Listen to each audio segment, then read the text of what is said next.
برائے مہربانی ڈاکٹر سعید مکی کے چینل کو سبسکرائب کریں اور بیل آئیکن پہ کلک کریں۔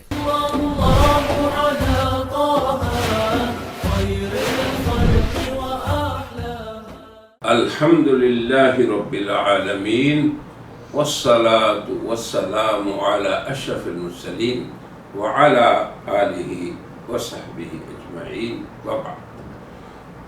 واذکروا اللہ فی ایام معدودات، وقال تعالی ومن يعظم شعائر اللہ فإنها من تقوى القلوب۔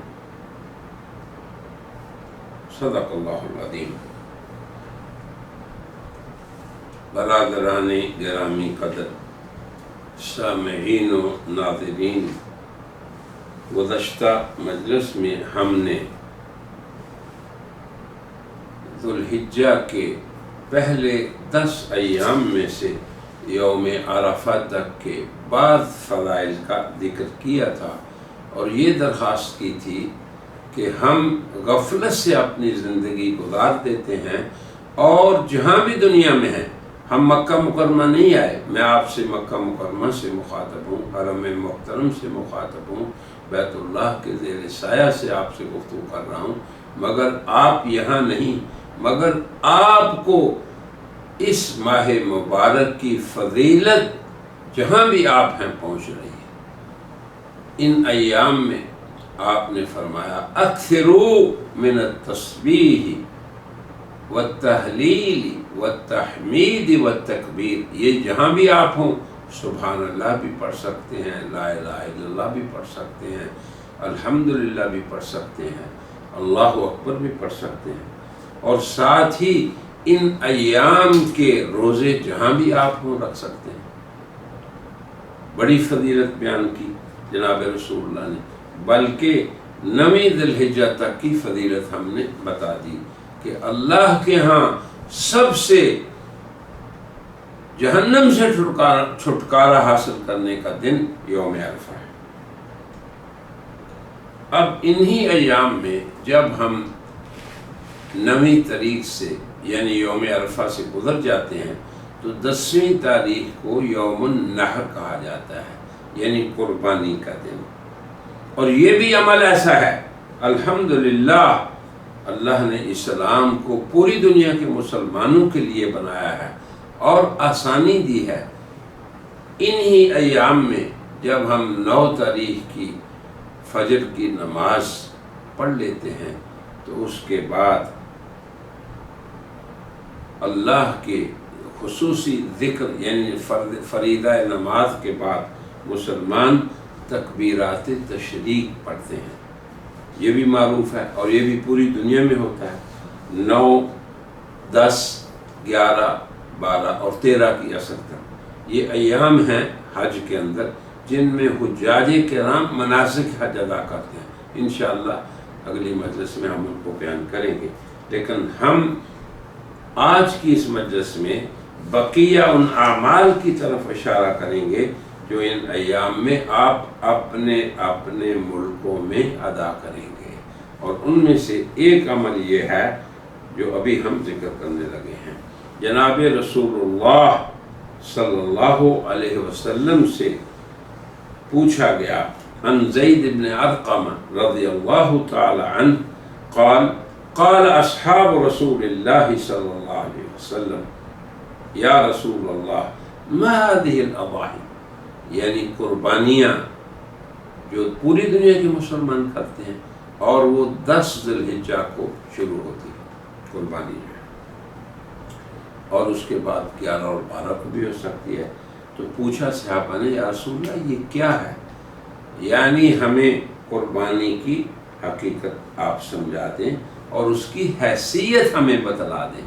یہ صحابہ کرام کا سوال تھا، ہمارے لیے کتنی ہی آسانی پیدا فرما دی۔ معلم اعظم صلی اللہ علیہ وسلم سے ان کے وفا شعار تلامذہ حضرات صحابہ پوچھتے ہیں۔ اب ہم یہ سمجھیں کہ جواب آپ کیا دیتے ہیں آپ صلی اللہ علیہ وسلم، تو فرمایا سنت ابیکم ابراہیم علیہ السلام، یہ تمہارے باپ ابراہیم علیہ السلام کی سنت ہے۔ اب آپ دیکھیں ساری دنیا کے مسلمانوں کو پتہ ہے کہ ابراہیم علیہ السلام نے تو اسماعیل کی قربانی کی تھی، قصہ سارے آپ جانتے ہیں، مگر آپ جب عید الاضحیٰ کو قربانی کے لیے کسی جانور پہ چھری چلاتے ہیں تو حضور اکرم صلی اللہ علیہ وسلم فرما رہے ہیں کہ گویا تم اپنے باپ ابراہیم کی سنت کو ادا کر رہے ہیں۔ یہ عظمت ہے قربانی کی، سنت ابیکم ابراہیم۔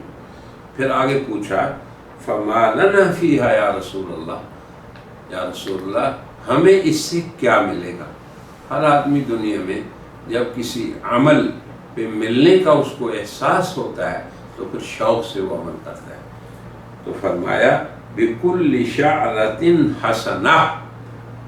اب آپ گائے کی قربانی میں حصہ ڈالتے ہیں یا خود کرتے ہیں، یا آپ بکرا خود کرتے ہیں، یا اس کے علاوہ کسی اونٹ کی قربانی میں آپ شریک ہو جاتے ہیں یا خود کرتے ہیں، تو یقیناً ان جانوروں کے بال بھی ہوتے ہیں۔ تو آپ نے فرمایا اللہ بڑا ہی قدردان ہے، بِكُلِّ شَعْرَةٍ حَسَنَةٍ، اللہ ہر بال کے بدلے میں حسنہ عطا فرمائیں گے۔ اور قرآن پاک میں ہے کہ حسنہ من جاء بالحسنہ، جو آدمی دنیا میں حسنہ کرے گا فَلَهُ عَشْرُ أَمْثَالِهَا، اللہ اس کی 10 گنا اجر بڑھائیں گے۔ آگے فرمایا قالوا فالصوف یا رسول اللہ، اب اون بھی ہوتی ہے بعض جانوروں میں، بعض جانوروں میں بال ہوتے ہیں اون نہیں ہوتی، تو فرمایا یا رسول اللہ صوف یعنی اون کا، فرمایا بِكُلِّ شَعْرَةٍ مِّنَ الصُّوفِ حَسَنَةٍ، کہ ہر بال جو اس کی اون کا ہے اس کے بدلے حسنہ ہے۔ آگے پھر فرمایا ایک اور حدیث میں نبی پاک صلی اللہ علیہ وسلم نے کہ جس شخص نے قربانی کی لَيَأْتِي يَوْمَ الْقِيَامَةِ، تو وہ قربانی آئے گی بِقُرُونِهَا، اس کے سینگ ہوں گے۔ اسی لیے تو قربانی کے جانور کے لیے ان چیزوں کو دیکھا جاتا ہے کہ ان کے سینگ سالم ہو، کان سالم ہو، یعنی اللہ کے لیے پاک حلال اور صحت مند جانور کی قربانی کی جائے۔ فرمایا کہ اس کے سینگ بھی ہوں گے، کھر بھی ہوں گے، اور اللہ اکبر بِقُرُونِهَا وَأَشْعَارِهَا وَأَظْلَافِهَا، سینگ، بال اور اس کے کھر، یہ سب کے سب اللہ کے ہاں محفوظ ہیں اس کے خزانوں میں اور آپ کے میزان حسنات میں۔ اور آگے دیکھیں، اب آپ اس جانور کو جس کے کھر بھی ہیں، سینگ بھی ہیں، بال بھی ہیں، یا اس کے اون ہے، کیا کر دیتے ہیں؟ ذبح کر دیتے ہیں۔ سنت ابیکم، ابراہیم نے تو اسماعیل پہ چھری چلائی تھی اللہ کی رضا کے لیے، اور باپ اور بیٹے نے فلما اسلما، دونوں نے اپنے آپ کو اللہ کے سپرد کر دیا، وفدیناہ بذبح عظیم، پھر اللہ نے ان کو ذبح عظیم قربان کرنے کے لیے اس کے عوض میں دیا۔ تو وہی آپ کر رہے ہیں، کیا کرتے ہیں؟ ذبح کرتے ہیں۔ فرمایا وَإِنَّ الدَّمَ يَقَعُ مِنَ اللَّهِ بِمَكَانٍ، وہ خون آپ کی چھری چلانے سے زمین میں گر رہا ہے، مگر یہ نہ سمجھیں زمین میں گرنے سے پہلے وہ اللہ کے خزانے میں محفوظ ہو رہا ہے۔ اللہ اکبر، قبل ان یقع من الارض، زمین پہ گرنے سے پہلے وہ اللہ کے ہاں مقام قبولیت میں پہنچ جاتا ہے۔ آگے فرمایا فَطِيبُوا بِهَا نَفْسًا، لہذا تم خوش دلی سے اللہ کے لیے قربانی کیا کرو۔ غرض یہ ہے کہ ہم اللہ کے لیے ان ایام میں قربانی بھی کریں، صحت مند جانور کو اختیار کر کے، پھر طیب خاطر سے، دل کی خوشی سے اس عمل کو کریں۔ کیوں؟ ایک حدیث میں ہے آپ نے فرمایا سمنوا ضحایاکم فإنها علی الصراط مطایاکم، خوب خدمت کیا کرو، خوب موٹا کرو، خوب تر و تازہ رکھو اپنی قربانیوں کو، یہی تو تمہیں پل صراط پہ سواریاں بنے گی۔ پھر آگے ایک حدیث میں فرمایا کہ جس شخص نے من لم یضحی، کہ قربانی نہ کی، فلا یقربن مساجدنا، اسے پھر عید کے لیے ہماری مسجدوں میں آنے کی ضرورت نہیں، وعید بھی ہے۔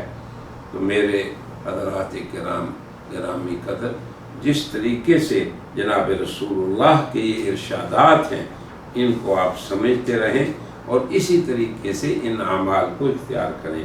اب یہ تو دن کی فضیلتیں، قربانی کی فضیلتیں، اس کے بارے میں ایک اور حدیث حضرت ابن عباس سے مروی ہے، آپ نے فرمایا قال رسول اللہ صلی اللہ علیہ وسلم ما انفقت الورق فی شیء، ورق سے مراد چاندی ہوتی ہے، یعنی انسان کا مال، چونکہ چاندی اور سونا یہی دنیا میں پرانے زمانوں میں بھی مال سمجھا جاتا تھا اور آج بھی یہی ہے۔ تو فرمایا کہ انسان اپنے مال کو خرچ کرتے ہیں، اور مال کا خرچ ہونا ما انفقت الورق فی شیء افضل، اس سے افضل نہیں ہے من نحیرۃ فی یوم العید، کہ جو بندہ قربانی کے دن اپنے مال کو اللہ کی خاطر ذبح کرنے والے جانور پر خرچ کرے۔ سبحان اللہ۔ یہ ایک طرف، مگر ان ایام کے اندر یہ اعمال کرنے کے ساتھ ساتھ ایک اور حدیث آخری سن لیں۔ حضرت ابو امامہ رضی اللہ عنہ کی روایت ہے عن النبی صلی اللہ علیہ وسلم قال من قام لیلتی العیدین محتسبا للہ لم یمت قلبہ یوم تموت القلوب۔ اب عید الفطر اور عید الاضحیٰ یقیناً یہ خوشیوں کے دن ہیں، مگر ان کی راتوں کو بھی غفلت سے نہ گزارا جائے۔ میرے پیارے حضرات، برادران، بھائیوں اور بہنوں، یہ سنیں حضور اکرم صلی اللہ علیہ وسلم کی حدیث کہ غفلت میں نہ ہمارا دن گزرے نہ ہماری رات۔ فرمایا کہ جس شخص نے دو عیدوں کی دونوں راتوں کو اللہ کی عبادت میں گزارا اس یقین کے ساتھ کہ اللہ اسے اجر دیں گے۔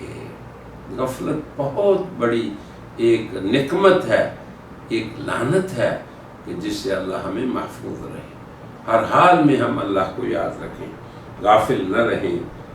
فرمایا لم یمت قلبہ، جس نے اللہ کی ان خوشی کے ایام کی راتوں کو زندہ کیا اللہ کے ذکر سے، اللہ اس کے دل کو اس دن زندہ رکھیں گے جس دن انسانی قلوب مر جائیں گے۔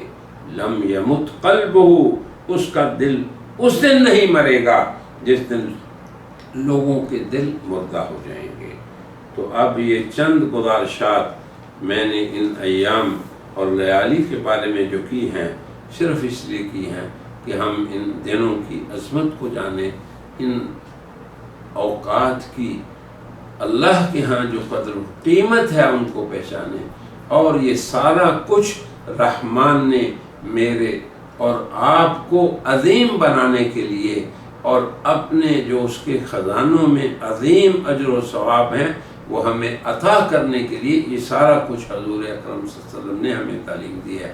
میری دعا ہے کہ ہم ذی الحجہ کے ان 10 ایام کو اسی طرح گزاریں، اللہ کا ذکر کرتے ہوئے، اس کی تحمید و تسبیح اور تحلیل کرتے ہوئے اور اللہ کا شکر کرتے ہوئے، اور اپنے سامنے رکھیں ہمیشہ اللہ کے ان ایام کی بیان کردہ ان عظمتوں کو جن کو ابھی ہم نے آپ کے سامنے پیش کیا۔